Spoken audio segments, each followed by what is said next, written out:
All right, sports fans, it's time for another edition of the Sports Couch, a look at area sports through the eyes of a local athlete, coach, or superfan.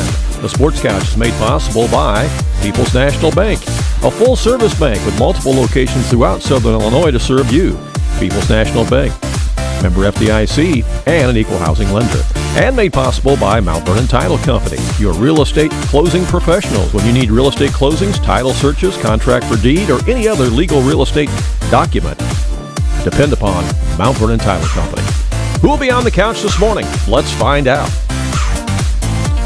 On this edition of the Sports Couch, we're going to talk about Vernon Rams football with head coach Dan Mings as Mount Vernon went on the road in Week 6 to Cahokia to take on the Comanches. Comanches scored first. Well, nobody scored in the first quarter. It was actually scoreless after one. And the Comanches scored first in the second quarter to go up 6-0 at the half. Rams had several chances in the game. In fact, they were inside the 5-yard line not once, not twice, but 3 times. We just couldn't punch it in. As Cahokia comes away with a 28-0 victory. And joining us is Coach Dan Mings right now. Coach, I got to say, you did probably everything you wanted to do in that football game. Except score. Except put the ball across the line, and I showed frustration, and that was a little bit embarrassing to me after the game. But I am frustrated, because right now we should be sitting here in a whole different spot, with a whole different mindset with the kids. We've been in every game we played this year, other than one. We have gotten better every week. The statistics say that we're doing a pretty good job, but at the end of the day, there's more L's than there are W's, and and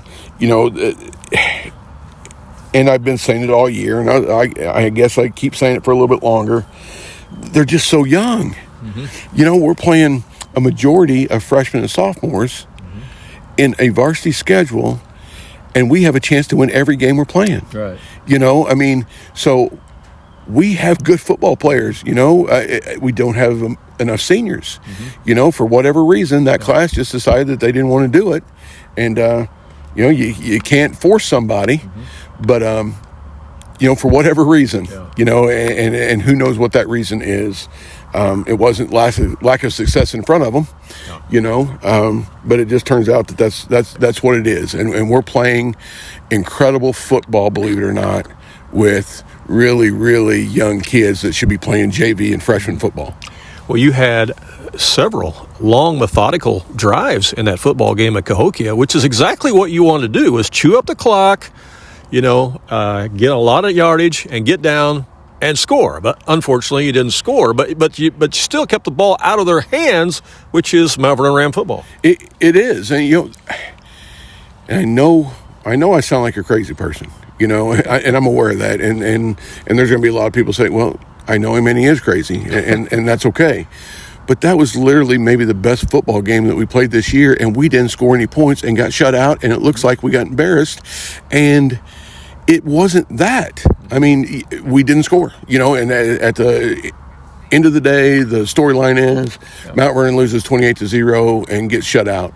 But like you say, we controlled that game, and our defense played incredibly well.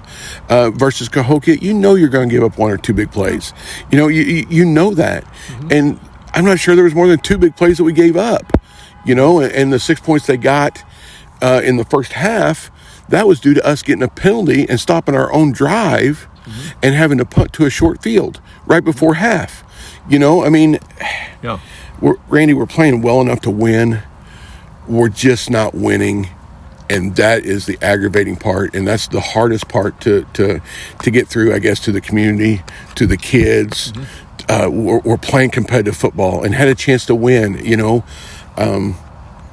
we think that we would be in this spot right now? No. Did we know that there were going to be lumps along the way? We absolutely did. But this is where we're at. 2-4 on the season now are the Rams with 3 games left on the schedule. You really got to win all 3 of them to be playoff eligible. Yeah, I mean, the way that the playoff system is right now, they're getting ready to change it on us. But the way that the playoff system is right now, you still have to be a winner to get in. And we need 5 wins to do that. And the first thing starts with Granite City.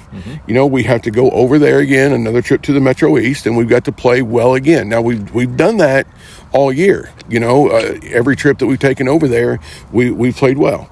You know, so hopefully we're going to go over there and we're going to get a chance to play well again and get another win on the board, because, you know, if you don't win this one, the next ones don't really matter too much, to be honest with you, you know, and I know that that's sort of how everybody feels and knows. And, you know, then we're coming back here and we got homecoming with Centralia, and they're having a great year.